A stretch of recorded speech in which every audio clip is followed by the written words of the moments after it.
अस्सलाम वालेकुम सारे पाकिस्तानियों। आज मैं मौलाना फजल रहमान साहब को थोड़ा उसका आईना दिखाना चाहता हूं, लेकिन आप हजरत मेहरबानी करके इस वीडियो को आगे शेयर करें, मौलाना फजल रहमान साहब के हर कारकुन तक इस वीडियो को पहुंचाए।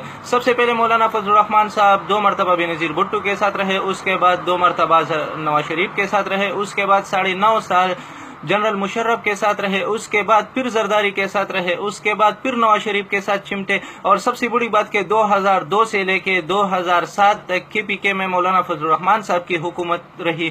लेकिन मौलाना फजल रहमान साहब ने इतने तवील अरसे हुकूमत में कोई भी एक बड़ा कारनामा सर अंजाम नहीं दिया है जिसको आज हम सराहे, सिवाय इसके कि कश्मीर कमेटी के नाम पर 22 नंबर के बंगले में रहे हैं और हर साल 40 लाख की लस्सी पी है। दूसरी बात, मौलाना फजल रहमान साहब के कारकुन तो डायरेक्टली मुझ पे यहूदी और काफिर का फितवा लगा रहे हैं कि मैं इमरान खान का फिरोकार हूं तो मैं यहूदी और काफिर हूं। चलो मैं जो भी हूं वो अल्लाह खूब जानता है। लेकिन यहाँ पे आप लोग हुजूर सल्लल्लाहु अलैहि वसल्लम के हदीस को मद्देनजर रखते हुए आप मुझे बताएं कि आप लोग किस जुमरे में आते हो। हुजूर सल्लल्लाहु अलैहि वसल्लम ने फरमाया है, जिसका मफहूम है कि दुनिया में जो भी जिसकी पैरवी करेगा क़यामत के दिन उसका हशर उसके साथ ही होगा।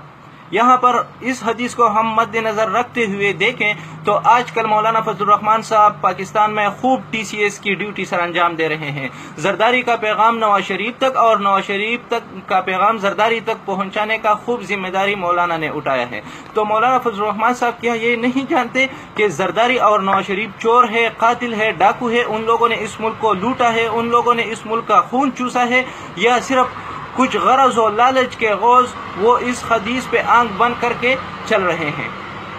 यहाँ पर आप लोग मुझे इस बात का जवाब दें कि आप लोग किस जुमरे में आते हो। आप लोगों का हशर क़यामत के दिन किसके साथ होगा? चोरों और डाकुओं के साथ होगा या आप लोगों का हशर उलमाए दीन के साथ होगा?